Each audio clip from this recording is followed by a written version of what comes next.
Hi guys and welcome back to Yashi. Today we have another crypto news update. Today's episode will be mostly focused on the news that started 3 days ago with the FTX liquidity crisis issue and how it can affect the whole market. We have some other little insights here and there, but this is pretty much what everybody's talking about today. I'll try to find some other stuff, but I cannot promise. So let's get started.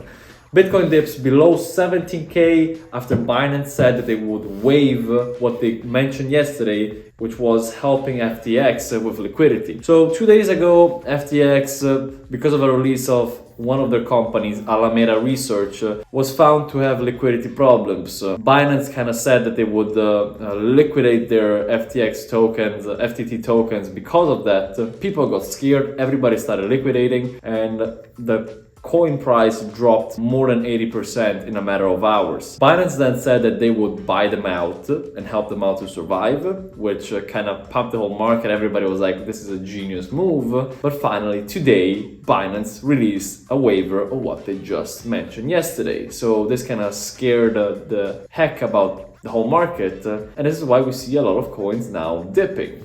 Bitcoin went below 17K for a while, now it's at 17,481, so it got some room again. Ethereum went up again, but we saw all the coins drop by quite a lot. TRX, okay, this is another thing that came out about FTX. TRX momentarily surges 4,000%. These are gains we saw in the 2021 bull run. Not now. After Justin Sun, TRX, emerges as latest would-be FTX savior. Justin Sun mentioned that they wanted to help out FTX and buy some of it, and this kind of pumped the coin by a lot. Will this keep on going? Will we see another waiver we saw with Binance? I don't know about that, but that's some good news. If you got in early with the news, you would have made a heck of a lot of money. Look at the chart here, this went nuts, and even now you're still above at the beginning level of yesterday. Tether USDT stablecoin drops 2% below $1 peg and briefly falls below 93 cents on the Kraken exchange. Okay, we saw some exchanges, of course, with a little bit more of divergence. Why? I mean, we saw a lot of sell-off in general, market volatility, quote on exchanges may fluctuate. This happens because there's more demand for liquidity than exists on the exchange or the books, and has nothing to do with Tether's ability to hold its peg, nor the value or makeup it reserves. The company said in a statement, so basically USDT stated that the reason why we saw this USDT stablecoin peg drop is mostly on exchanges, not USDT themselves. It did not depeg from a US dollar. It is simply a consequence of high volatility in the markets on an exchange level, not on a company level. This is what they mentioned. We'll see. Hopefully it will stay there. I hope we won't see a UST situation as we saw a couple of months ago. But USDT is another animal. FTX suspends customer sign-up after widespread criticism. I won't go into the detail of this. It makes sense. I mean, they've been through some nasty stuff lately. Crypto news. Bitcoin price, Ethereum prediction. We don't like that. Crypto.com exchange suspends withdrawals on Solana blockchain as crypto prices crash. Another exchange in trouble. So FTX was an important bridge venue for Solana-based stablecoins. We do not want any additional risk for users coming from this area, hence disabling it. This is why they disabled withdrawals from the Solana-based products. Will it stay as this? Will it come back into normal levels once everything stabilizes? We don't know. It all depends on what happens with FTX. Why crypto prices are still crashing and why the bleeding stops soon, I believe we don't have to go too much into detail about this. It's mostly due to the FTX domino effect that was created in the past couple of days. However, we saw already a little recovery. If we go back on CoinDesk, Bitcoin was under 70K a few hours ago and now it's again over 70. So we see some little gain. Ethereum, wow, Ethereum actually went up 10%. That's a crazy recovery. That's really good. Cointelegraph. Let's start with Sam Bankman-Fried apologizes over FTX liquidity crisis. I messed up twice. Yes, I mean, at least a better reaction compared to Daquan who started running away, so that's good. But yeah, still, he messed up. He went a little bit too, let's say, risk open, and the consequences were pretty obvious. We saw that. What else? He also mentioned that the US exchanges was not hit as much as the international exchange.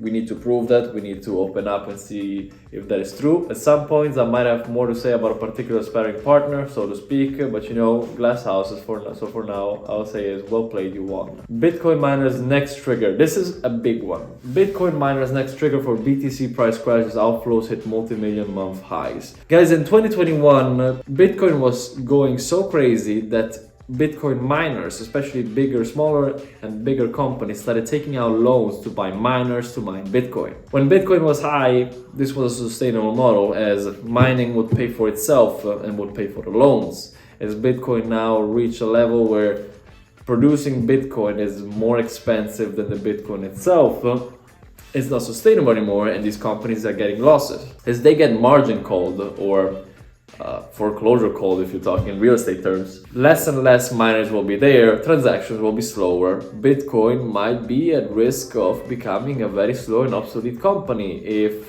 prices do not go back up. But we'll see. This is a situation right now, something to keep in mind. Maintaining decentralization or custody services a threat to DeFi protocols. This article goes over how companies like DAOs are held in majority by bigger exchanges that have a controlling stake over these companies, making it more centralized. So it goes about how this could become a problem, especially when you have companies like Binance controlling these DAOs, and how you should go around it, how you should incentivize people to invest and make, let's say, the retail investor pool bigger. Binance shares wallet addresses and activity after proof of reserve pledge. Really interesting move, really good move. After everything that happened in the crypto space in the past 3 days, liquidity was a concern of investors, and Binance immediately shared a post that you can see right here, proof of assets, proving the assets they own, the liquidity they own, and how they're still very strong from a liquidity perspective and ready to keep on going without any problems, unlike FTX. Guys, that's all for now. Hope this gives you some better insights. Oh, I forgot to say, I might add it also here, inflation is a core metric for crypto prices, especially Bitcoin. Yesterday I released an update on what I thought inflation could go towards based on some other articles I saw outside of the Bureau of Labor Statistics. My prediction was correct because if we go on the CPI metric, we can see that CPI expected to be at 7.9% actually went to 7.7. Core is 6.3. Now if we go very quickly, so rises there, it's not showing any September.